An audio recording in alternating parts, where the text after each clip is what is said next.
Bonjour et bienvenue dans les rendez-vous de l'emploi et de la formation proposés par la ville de Bourgoin-Jallieu. Le thème de cette conférence est le conseil en images et j'accueille Cédric Mellet, conseiller en images Altalis Images à l'île d'Abo. Bonjour. Bonjour. Alors est-ce que vous pouvez nous expliquer en quelques mots ce qu'est un conseiller en images? L'objectif du conseiller en images initialement, c'est réellement que l'image que l'on renvoie soit intrinsèquement liée à l'image que l'on a de soi, pour avoir vraiment une perception beaucoup plus épanouie de soi-même et se réaliser en tant que personne. Alors là, on va parler du conseil en images, notamment pour les demandeurs d'emploi. Alors vous allez nous donner quelques clés pour ceux qui sont à la recherche d'un emploi et qui sentent que ce n'est peut-être pas la façon dont ils sont qui font qu'ils n'arrivent pas à trouver d'emploi. Alors vous allez nous donner ces quelques clés. Alors est-ce que vous pouvez nous donner d'abord le langage justement que vous utilisez? Alors tout à fait, il y a 3 clés qui sont facteurs de réussite pour moi et qui permettent de créer un climat favorable et enclin aux échanges autour de soi, en gagnant notamment en confiance et en assurance. Dans cet exercice qu'on sait n'est pas forcément facile et dont on ne maîtrise pas forcément l'issue. Ces 3 clés, ce sont le langage des couleurs, dans un premier temps. Le langage des couleurs, on le sait, la couleur, elle véhicule intrinsèquement une émotion qui est assez personnelle et on ne sait pas forcément quel sera le ressenti, l'interprétation qu'en aura l'interlocuteur. On sait également que ça peut conditionner une décision, donc c'est important de bien choisir les couleurs qu'on portera pour ce type d'entretien. Alors quelles seraient justement les couleurs à éviter à tout prix lors d'un entretien? Alors le rouge, spécifiquement, est une couleur qui ne laisse personne indifférent, qui peut véhiculer la passion, la violence, également l'ambition. Donc c'est une couleur à proscrire, puisqu'elle pourrait être mal interprétée et ne pas servir le discours qu'on aurait. Également, elle peut prendre de la présence sur la sphère de communication qui est le visage, et du coup ne pas conférer le charisme qu'on souhaiterait avoir pour ce type d'entretien. Quelles seraient les couleurs à privilégier? Alors le bleu, par opposition au rouge justement, qui lui confère beaucoup plus de sérénité à la sphère de communication, va apaiser le discours et du coup le poser davantage. Autre langage? Le langage du corps, le positionnement des mains, la posture également que l'on peut avoir, les épaules, le regard. Toutes ces choses-là, du coup, sont très importantes et vont pouvoir définir si, en effet, on a le sens des responsabilités, notamment, et le sens du devoir, la structure nécessaire pour accomplir des tâches de travail et des missions qui nous incombent. Alors, est-ce que, par exemple, pour ce langage-là, est-ce que ce n'est pas un petit peu gênant avec la visioconférence, puisqu'on n'a plus la personne en face qui peut se lever, qui peut bouger, on ne voit plus sa gestuelle. Alors là, comment allez-vous l'interpréter? Ça devient un petit peu plus compliqué. En effet, en visioconférence, du coup, le cadre est différent. On va beaucoup plus axer sur, en effet, le regard, le sourire, puisqu'il permet généralement de ne pas porter de masque. Donc les émotions vont beaucoup plus passer autour du visage et du buste. Il y a également le positionnement des mains, selon le positionnement de la caméra, qui peut être important. Le fait de parler avec les mains, c'est synonyme de spontanéité, de sincérité, de vérité. Donc c'est des choses qui sont très importantes et qui sont regardées attentivement par les recruteurs. Dernier type de langage? Alors c'est le langage de l'apparence, qu'on peut interpréter par la coupe de cheveux, le vêtement que l'on va porter, sa couleur, son motif, sa coupe, qui fait écho à notre cadre de référence. C'est-à-dire que ça peut avoir un lien avec tout ce qui nous est intrinsèquement lié, comme le fait d'avoir une culture particulière, le fait d'avoir un niveau social particulier, d'avoir des traits de caractère particuliers. Tout ça est intrinsèquement lié à notre cadre de référence et l'interlocuteur, lui, en a sa propre interprétation. Alors, si on se place cette fois-ci du côté du recruteur, lui, il a la clé, il a les clés de ce langage. Est-ce qu'il peut se dire, tiens, celui-ci, il est arrivé en rouge avec des vêtements trop grands, il a avachi dans le cadre d'une visioconférence sur sa chaise. Est-ce que lui, déjà, il peut décrypter toutes ces... Alors, il n'en a pas forcément conscience. C'est ça qui est intéressant, c'est que ça peut être indirect. On peut avoir cette perception-là sans forcément s'en rendre compte. Et ça va en fait insuffler, un petit peu conditionner notre jugement sans le savoir. Donc l'idée, c'est justement de créer ce climat favorable que j'évoquais autour de soi pour ne pas parasiter notre discours. Alors, est-ce que le conseiller en images intervient aussi sur la façon de parler? Parce que ça, c'est important aussi, sur l'élocution, l'articulation, toutes ces choses-là. Tout à fait, on peut intervenir dans ce cadre-là. C'est un exercice aussi que nous, on apprend en conseil en communication et en images pour compléter justement ce lien avec l'apparence et l'élocution. Alors là, est-ce que vous avez eu plus de demandes du fait qu'on est passé dans des recrutements un peu particuliers qui sont en visioconférence? Est-ce qu'il y a des gens qui sont venus vous consulter en se disant, voilà, là j'ai un entretien en visioconférence, je ne sais pas comment m'habiller, je ne sais pas comment me comporter, est-ce que vous pouvez m'apporter quelque aide? C'est des demandes que j'ai pu avoir en effet, puisque c'est un exercice auquel personne n'est préparé. On a été confronté à cette situation qui a fait qu'on a dû s'adapter tous, et notamment en termes de milieu professionnel, avec la situation économique actuelle qu'on connaît. Donc en effet, j'ai été sollicité et j'ai pu transmettre ces clés facteurs de réussite en les adaptant au contexte actuel. Côté entreprise, il y a des entreprises qui viennent vous voir pour pouvoir justement décrypter les futurs demandeurs d'emploi dans leur entreprise. Est-ce que ça se passe aussi dans ce sens-là? Alors de plus en plus, c'est vrai que ça n'était pas initialement et on se rend compte qu'en effet, ces outils, ces méthodes qui permettent de cerner davantage la personnalité de la personne qu'on reçoit et qui candidate, nous permet d'avoir une vraie visibilité sur ses compétences et ses capacités quand elle intégrera l'entreprise. Alors on s'aperçoit que c'est de plus en plus important. Par le passé, il y avait peut-être les études graphologiques, il y avait le CV. C'était le CV, l'étude graphologique et ça s'arrêtait là. Et maintenant, on s'aperçoit qu'on demande de plus en plus de savoir-être. Est-ce que c'est dans la tendance aussi? En effet, les entretiens ont évolué, on se consacre davantage et on s'intéresse davantage au vécu de la personne qui est devant nous. On sait que c'est ça qui conditionnera et qui pérennisera le travail qu'on pourra avoir ensemble par la suite. Alors, s'il y avait un profil type, la personne qui va à un entretien, comment vous lui diriez d'être, de s'habiller, de se tenir? Pour vous, comment elle devrait se comporter? Alors nous, on cible 3 profils types. Le profil séducteur, le profil apathique, nonchalant, le profil rigide, stressé. En effet, c'est des codes qu'on peut avoir, pas en totalité, partiellement, chacun éventuellement, mais c'est ces codes-là qui sont interprétés de telle manière à desservir peut-être notre propos. Donc l'idée, c'est vraiment de pouvoir accompagner à estomper ces traits de caractère-là pour pouvoir justement créer ce climat favorable, enclin à un meilleur échange. Alors pour vous, c'est quoi le profil du séducteur? Alors le profil séducteur, c'est un profil assez entreprenant, qui peut du coup se traduire par une posture, les épaules en avant, avec des jeux de regard, peut-être les yeux un peu plissés, séducteurs. On a également du coup le positionnement des mains très en avant, la main qui passe dans les cheveux. Voilà, c'est tout ça qui peut être synonyme d'ambiguïté auprès de l'interlocuteur et être interprété non pas comme le fait de séduire par ses capacités intellectuelles, qui serait parasité par le fait en effet d'avoir une posture beaucoup plus artificielle, je dirais, beaucoup moins naturelle, et du coup dans l'idée qu'en effet on compenserait par le physique ce manque de compétences intellectuelles. Alors ça peut être intéressant dans certaines professions, mais peut-être pas dans toutes, et selon l'interlocuteur qu'on a en face. Exactement, et vous soulignez un point qui est important, le fait est que selon la situation de l'entretien d'embauche, aujourd'hui on va donner des clés qui sont assez générales. L'idée c'est vraiment de se dire qu'on doit adapter son discours et sa posture en fonction de la situation et du poste auquel on souhaite se présenter. Alors ce que je vous propose, c'est qu'on va regarder un petit TikTok sur le profil apathique et puis on en reparle tout de suite après. Très bien.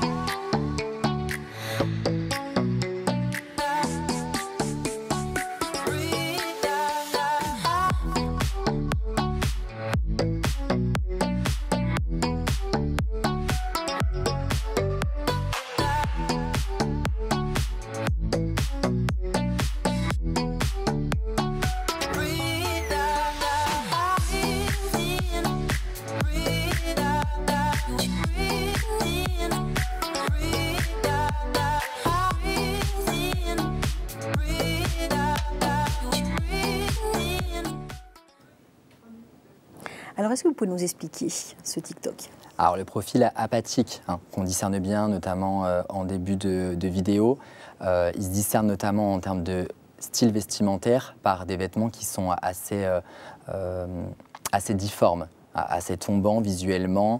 Les épaules, du coup, ont l'air affaissées. On voit qu'on peut avoir du jogging ou du jean destroy déchiré.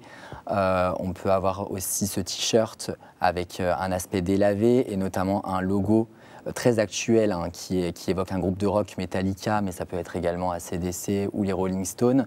Et du coup, dans l'idée, ce sont toutes des choses qui laissent penser qu'on n'a pas le sens des responsabilités. Le fait d'avoir l'épaule qui est affaissée, c'est l'idée de se dire qu'on n'est pas capable de porter une mission et de la mener à terme. L'idée que ce vêtement soit difforme et dissimule peut-être ses mains, c'est aussi montrer qu'on n'est pas dans l'échange et qu'on dissimule la vérité ou qu'on cache ses réelles intentions. Le fait de porter un t-shirt avec un logo, alors là, en effet, c'est un logo qui évoque le rock, donc aussi la transgression des règles, potentiellement le non-respect du cadre, mais ça peut aussi être des imprimés beaucoup plus enfantins. Et là, du coup, on aurait aussi ce sens des responsabilités qui serait remis en question. Ouais, l'aspect destroy, le jogging, c'est toutes des choses qui, dans le cadre de référence qu'on évoquait tout à l'heure, évoquent ce côté nonchalant, ce côté du sens des responsabilités qui est très, très limité. Donc on ne va pas en entretien habillé ainsi. Alors surtout que le vêtement ample peut cacher aussi les rondeurs, peut montrer d'autres petites failles qu'un recruteur pourrait déterminer. De la même façon, on ne vient pas avec, je suppose, un t-shirt où il y a des dessins de Disney dessus. Exactement, c'est ce que j'évoquais. Parce que j'ai eu le cas en entretien, donc je parle en connaissance de cause. Tout à fait, on le voit du coup sur la perception de la seconde tenue, où on tient à conserver tout de même la personnalité, ce qui est très important, je tiens à le souligner, la personnalité et l'identité de la personne. C'est ce qui nous fait nous et c'est ce qui renvoie aussi de la sincérité, donc c'est important de le spécifier. On a conservé un t-shirt avec un imprimé, où là on va retrouver une phrase qu'on n'a peut-être pas pu lire à l'antenne, mais qui évoque le fait que l'aventure, c'est du bonheur. Et là, en effet, le message devient beaucoup plus porteur, beaucoup plus rassurant et devient même un élément de langage à part entière auprès du recruteur, beaucoup plus rassurant, comme je disais. Donc, on peut utiliser le vêtement pour, au contraire, adresser des choses positives. De la même manière, on voit que cette personne porte un perfecto. Le perfecto, par essence, a une coupe qui structure les épaules et la silhouette et qui permet du coup d'asseoir ce sens des responsabilités qu'on évoquait. Alors, est-ce que le vêtement, c'est adaptable selon le profil de poste pour lequel on postule, je suppose? Tout à fait. Tout à fait, je l'évoquais tout à l'heure, c'est très important, selon le cadre de cet emploi, de pouvoir s'adapter. Encore une fois, ce sont des clés assez largement là qu'on propose, mais il faut vraiment s'adapter en fonction de la situation. On était sur ce profil-là, sur un profil de recrutement au sein d'une enseigne d'esthétique, donc avec en effet aussi l'idée d'autant plus d'avoir quelque chose de travaillé au niveau du maquillage, qui est aussi une importante prédominante, de l'hygiène également. Voilà. Le fait qu'on fasse attention à soi, c'est aussi un respect vis-à-vis de notre interlocuteur et un signe du fait qu'en prenant soin de soi, on va aussi prendre soin de son travail et avoir une tâche beaucoup plus importante. Tout en restant naturel et en restant quand même soi. Alors deuxième profil, le profil rigide. On va y regarder tout de suite un deuxième TikTok.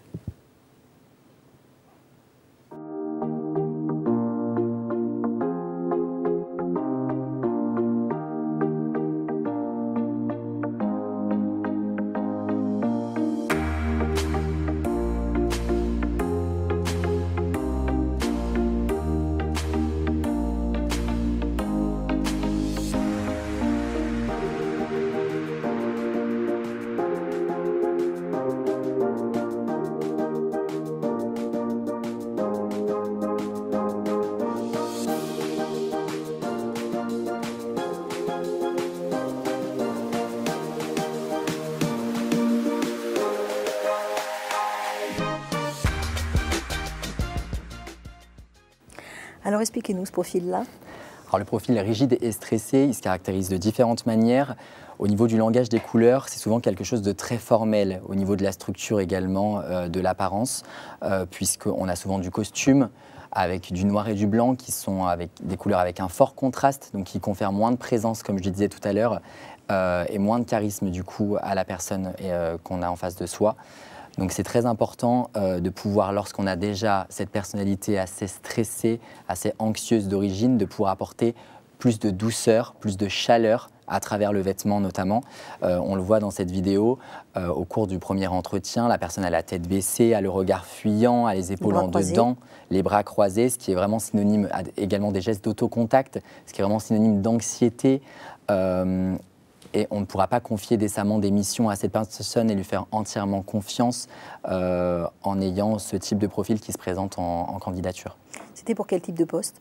Alors là, c'était pour un poste à caractère managérial d'autant plus, donc avec une vraie appétence pour le lien, l'échange à construire dans ce type de travail. Donc là, vous cassez les codes, vous l'habillez en couleur. C'est ça. Alors l'idée, c'est de contrebalancer justement, encore une fois, d'utiliser le vêtement et l'apparence comme un vrai soutien dans cet entretien. Et l'idée, c'est en effet d'apporter de la couleur, un petit peu de chaleur également. Donc on a accentué avec un pantalon de couleur jaune safran qui est aussi synonyme d'aller vers, d'aspect beaucoup plus chaleureux, beaucoup plus rayonnant. On a également du coup une cravate qui comporte des motifs qui sont en cours puisque ce sont des poids. Et du coup, toutes ces courbes-là cassent la rigidité que peut avoir un profil plutôt rigide et plutôt anxieux. On a également une coupe de cheveux qui est travaillée beaucoup plus en courbe, beaucoup moins à l'arrière, qui renvoie à cet aspect rigide que pouvait avoir la personne présente sur la vidéo. Alors en fait, c'est un tout, c'est-à-dire que quand vous allez vous présenter à un entretien, vous allez partir de la tête jusqu'aux pieds pour essayer justement de faire passer un message à votre recruteur. Alors, quel est pour vous, alors que ce soit pour un homme ou pour une femme, je vais dire entre guillemets, elle est l'uniforme type, je vais à un entretien. Alors, ça dépendra effectivement du type d'emploi que vous recherchez, mais quels seraient les conseils que vous donneriez à ceux qui nous écoutent ? Je vais à un entretien, je m'habille comment ? C'est la véritable histoire devant la penderie.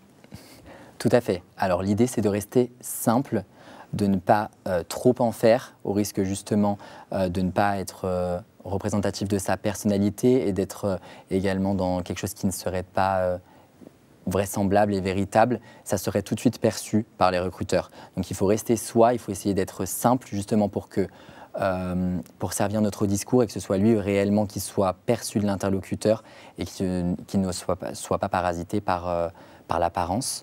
Que l'apparence du coup puisse le servir en ayant vraiment un aspect très simple, très élégant, très doux, hein, selon les circonstances, comme on l'évoquait en effet. Pour prendre un profil type vraiment sur des postures managériales, il faut conserver les codes que sont le tailleur, typiquement, en tout cas la veste de blazer qui pose cette structure importante en termes de responsabilité.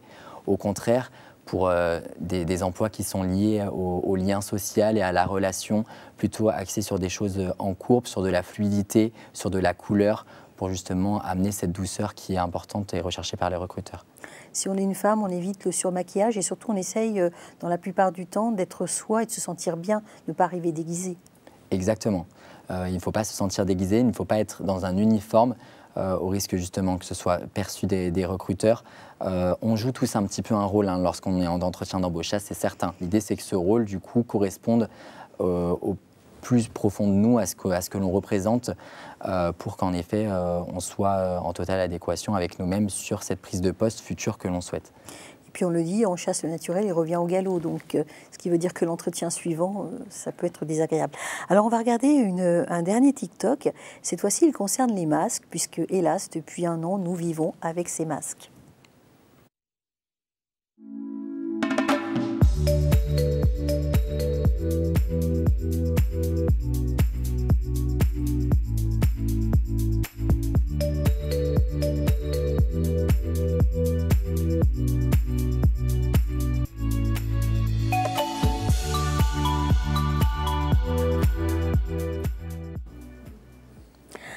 Les masques. Alors on rêve tous de masques un petit peu, on en a marre de ces masques chirurgicaux, bleus, blancs. Donc on en a tous acheté, mais il y a des erreurs à ne pas commettre. Tout à fait. L'idée principale, c'est de se dire qu'en effet, on l'évoquait, le langage du corps est très important, notamment le sourire. Le sourire véhicule beaucoup d'émotions et est très rassurant pour les recruteurs. Le fait qu'aujourd'hui, nous portions des masques dans la situation actuelle sanitaire que l'on connaît, nous retire, je dirais, cet élément-là, mais nous permet également, du coup, de traduire une une autre facette de notre personnalité. Donc l'idée, c'est de le mettre à profit en portant des masques du coup qui sont personnalisés, qui correspondent peut-être à nos centres d'intérêt, également à ce qui nous représente. Vous disiez, il est à proscrire le masque noir notamment, puisque il a un effet au niveau de la couleur qui va affaisser les traits, ternir le teint et donner un effet plutôt atone et peu dynamique à notre visage.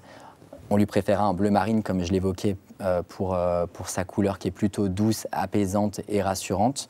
Mais on peut également, en effet, jouer sur des couleurs plus solaires comme le jaune safran ou le rose poudré qui évoque cette douceur dont je parlais tout à l'heure. Les motifs ont également une prédominance importante. On peut porter du wax, on peut porter des motifs graphiques.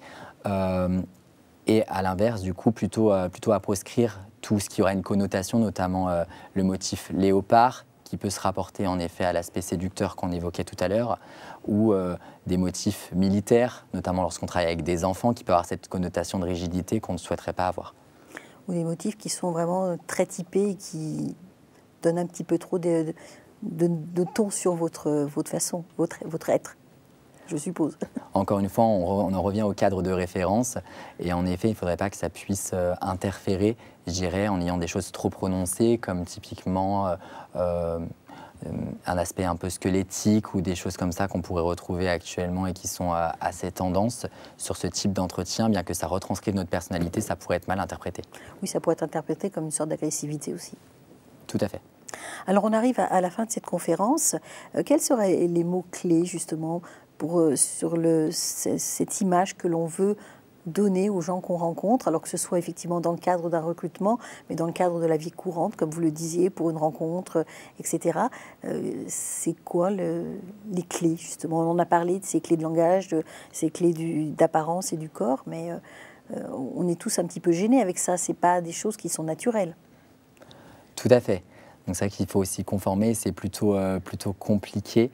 Je dirais qu'on est dans une nouvelle ère aujourd'hui, de la même manière qu'avec les réseaux sociaux, la société évolue et en termes d'image, on construit ses propres codes actuellement en lien avec cette crise sanitaire qui aura des effets sur notre image et sur la façon d'interagir avec les autres par la suite.